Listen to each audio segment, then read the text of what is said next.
Hi everyone! About a month ago, I introduced an indoor gardening project that I'm working on.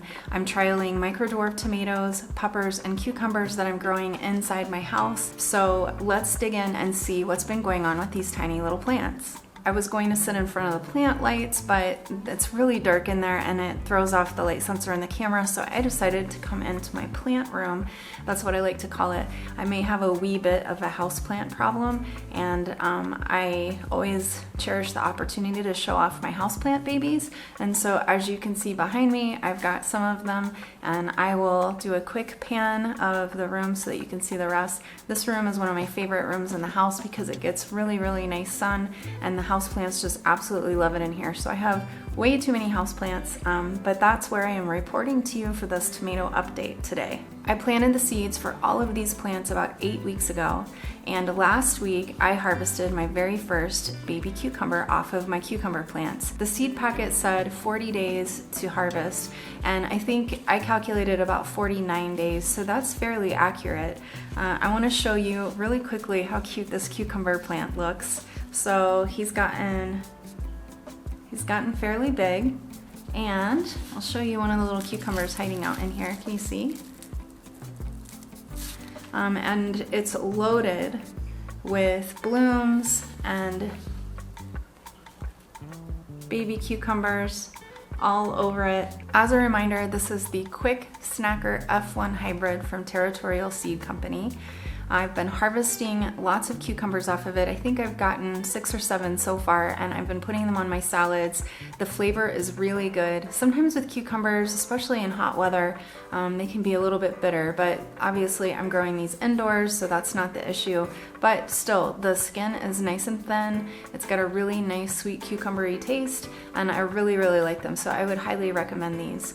I'm hoping that they will keep me supplied in cucumbers until it is warm enough outside for me to plant seeds outside. But for now, I'm going to keep growing these cucumbers. I will say that these pots that I used are a 6-inch wide pot.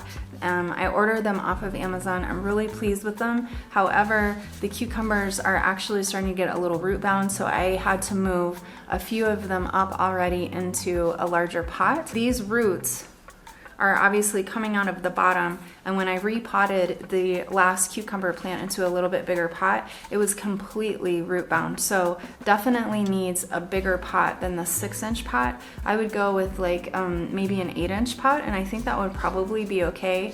The pot that I have that I moved some of them up into was like a 7.5-inch, and that was quite a bit bigger. So I'm hoping that that will give me enough time to be able to finish growing these before I start planting some seeds outside. Now let's talk about the tomatoes. I purchased all of my tomato seeds for these micro dwarf tomatoes from Territorial Seed Company, with the exception of one, and that was the orange hat variety, and I got that one from Baker Creek Seeds. Let's just go ahead and start with the Baker Creek orange hat variety first. That way we can get that out of the way, and then I don't have to confuse myself later with talking about the seeds from Territorial.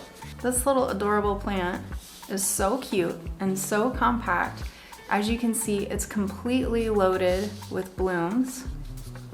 There's starting to be a couple of really, really tiny baby tomatoes on here. So they're definitely starting to set fruit, which is really exciting. Again, this is 8 weeks from when I started the seed. So far, I'm starting to get a few little roots coming out of the bottom, but honestly, I think that these are going to be just fine for a couple more weeks at least. And then I'll check back and see if they need to be repotted again. This is the Cocoa F1 hybrid from Territorial Seed Company. The rest of these tomatoes are going to be from Territorial Seed Company. And it is also, all of these are loaded with blooms as well, lots of them. It's doing really, really well. So far, I haven't had any trouble with any of these plants growing under the light. They seem like they're doing just fine. They're all starting to set fruit. One of them, it's the pillar catch variety, I think. It's a lot bigger plant. If you look at this one compared to that one, it's obviously a lot taller than this one, but it's still very compact. There are lots of tiny, tiny little baby tomatoes on there, but also some really big ones too. Well, sort of big. So I'm hoping in the next couple of weeks that I will get some tomatoes off of some of these plants, so then I can report back on the flavor of all of these. And then I also want to talk about the peppers that I have. I did 2 different kinds of peppers. I did a pot jalapeno. How cute is that? It's a jalapeno that is really small, like a dwarf variety that you can grow in a pot. And this one is the Fresh Bites Yellow pepper. And I got this one, I got the yellow, and I got the red. And so those are supposed to be like a sweet snacking lunchbox type pepper that you see in the store in those little multicolored packs. And so he is doing really good. He's starting to develop quite a few blooms. So I wanted to talk a little bit about tomato pollination and actually nightshade pollination in general. So like tomatoes, peppers, eggplants. I'm not going to talk about potatoes because I'm obviously not growing potatoes in the house, but if you have ever looked at a tomato blossom, it's kind of a funny looking flower. It's got that central cone shaped part to it, and that is because a tomato blossom is considered a perfect flower. It has all the female and male parts in one blossom, which is why they call it a perfect flower. And that's also why it's self-fertile, because it can actually fertilize itself without having pollen from another plant to fertilize it. Each bloom has the female stigma and the male stamen to self-pollinate. The male part, called the stamen, forms a cone-shaped structure around the female part, called the pistil, and together they form a perfectly self-contained space for pollination to occur. That's pretty cool, huh? And although the tomato is self-fertile, the flower has to be vibrated in order for pollination to occur.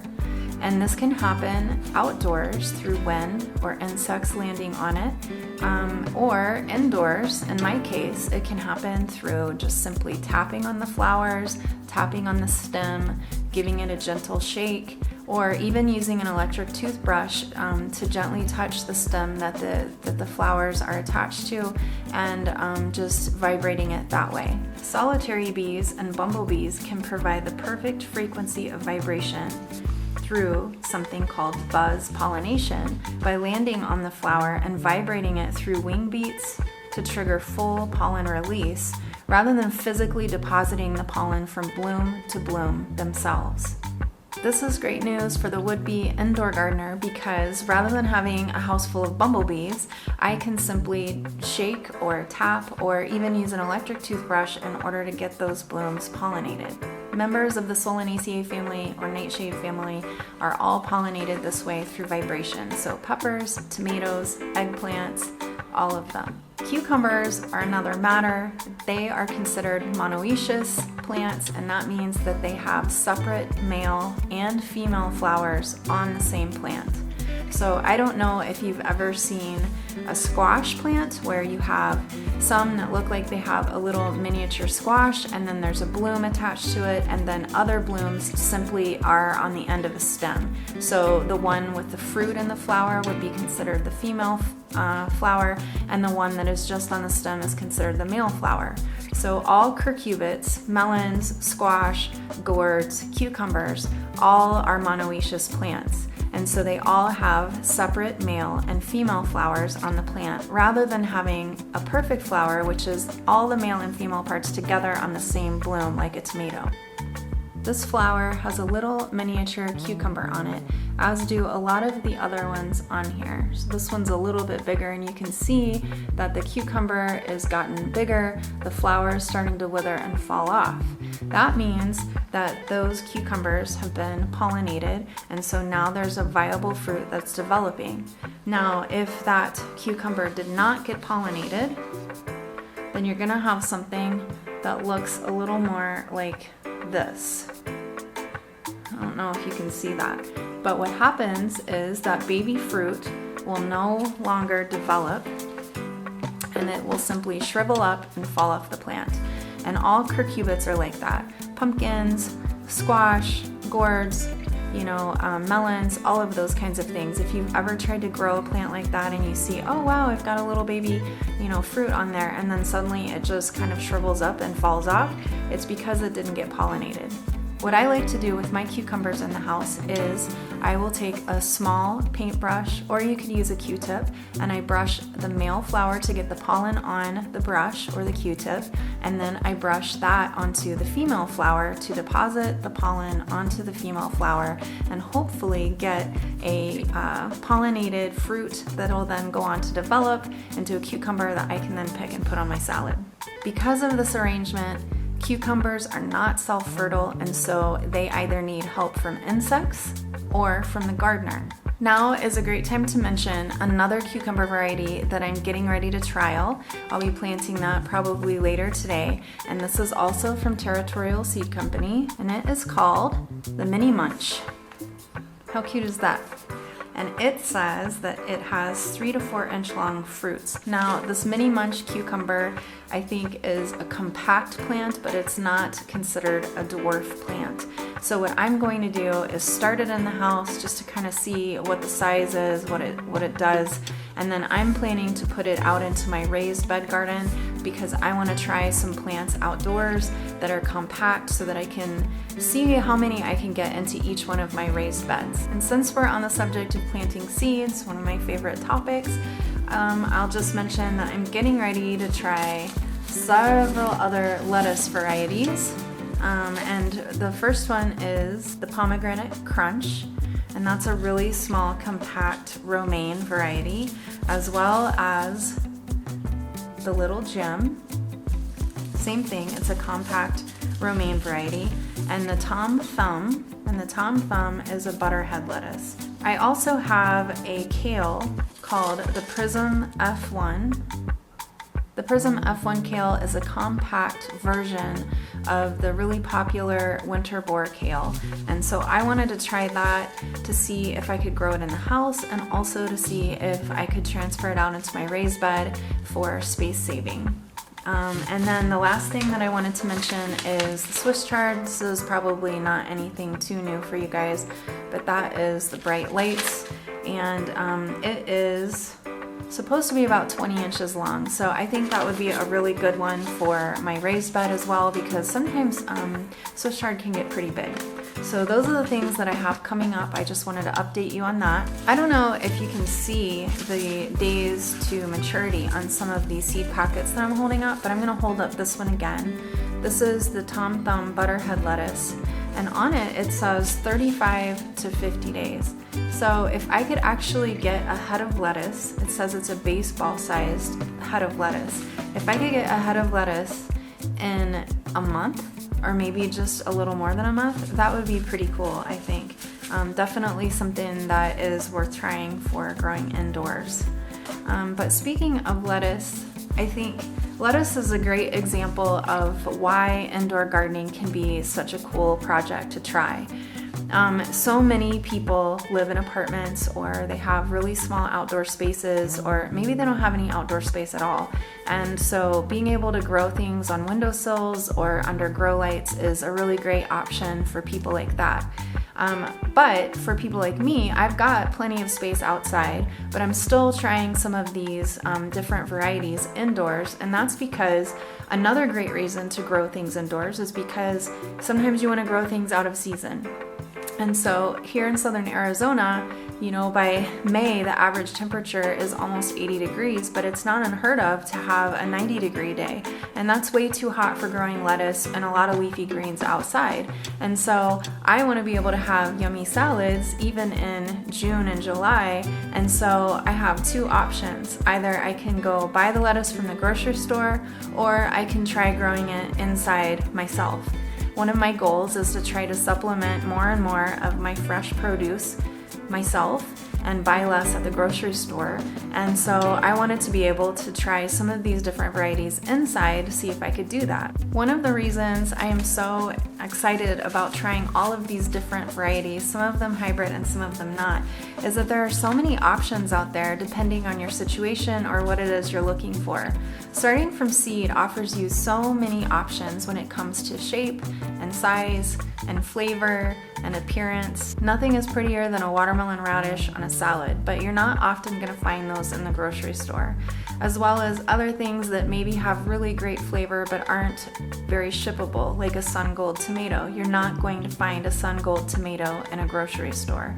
And there may be other things too that you want to try, more regional things, more seasonal things. So I think if you have the space and the equipment and the ability and the desire to try different kinds of seeds, definitely do it. I think there's a lot of fun to be had and a lot of things to discover, and you may not like them all, but you may find some that you really, really like, and those are not ever going to be available for you at a grocery store. And starting from seed is great, but if all you can do is buy seedlings in a nursery, that's really great too. You're going to be able to find all kinds of different varieties by purchasing seedling plants at a garden center and growing them in your house, in your garden, on a balcony, in a container, whatever it is that you have available to you. Both of those options, seeds and seedlings, are going to offer you so many more choices than buying things in the grocery store, as well as peak freshness, seasonality, and quality. That was a little tangent, sorry about that. I'm going to try moving a few of the tomatoes and the cucumbers to windowsills just to see how those do, because I'm really interested in that for being able to report back to people whether or not they did well on a windowsill. So I have a couple of south-facing windows that I'm going to be putting each variety on, and just to see how they do in natural light, because I really want you to be able to try them. And if you don't have artificial lights available to you, then maybe if you have a south-facing window, that would be an option for you. Most vegetables need 6 to 8 hours of sunlight. You can fudge that a little bit with herbs or leafy greens or root vegetables. Sometimes those you can get away with 3 to 4 hours of light, but when we're talking about warm season varieties like tomatoes, peppers, cucumbers, those solidly need that 6 to 8 hours of sunlight every day. In my previous video, someone asked about fertilizer, and I said that I would update on the fertilizer that I use. I'm using a liquid organic fertilizer. I've done it twice already. Now keep in mind, if your plant is growing in a pot, it has a lot less nutrients available to it because it can't just spread out its roots as it runs out of nutrients where it is to go find new ones. And so if you're growing them in a pot, you're probably going to have to add some additional fertilizer to it. I like a liquid fertilizer because I can mix it right up in my watering can very easily and just do it that way. In my garden outside, I use kelp and fish fertilizer quite a bit because it's natural and the plants seem to respond really well to it. But because I was growing inside, I did not want that stinky smell in my house. I don't know how much it's going to build up in the soil in those small pots, but I was thinking that I would run the risk maybe of creating quite a stinky situation in my house, which I'm sure my husband would not appreciate very much. So I'm using a balanced organic liquid fertilizer. So for a basic fertilizer, you're going to see 3 numbers on the front. Those numbers stand for nitrogen, N, phosphorus, P, and potassium, K. So NPK. And when I say a balanced fertilizer, I mean you're looking for numbers that are equal. So like 10, 10, 10, 5, 5, 5, or something fairly close to that. You may find one number just slightly higher than the other, but in general, you want to try to find a very balanced fertilizer with similar numbers across. The nitrogen, the N, the first number, is going to support the growth of the leafy parts of the plant. And the phosphorus will support the roots and the fruits. So you definitely want to try to get a balanced fertilizer, because if you get one that's super high in nitrogen, you're going to get a lot of leaves and not a lot of fruit. And so having a balanced fertilizer is the best choice for indoor gardening. That is my update for you on my little plant babies. I think they're doing really well. I'm super pleased with them. I will give you another update in another 3 or 4 weeks, and hopefully by then I can tell you that I am getting tomatoes to go with those tasty little cucumbers for my salads. If you have any indoor gardening projects that you're working on, I would love to hear about them. Please post your comments below. I'm Kara from the Little Mission Garden. Thank you so much for watching. Bye for now.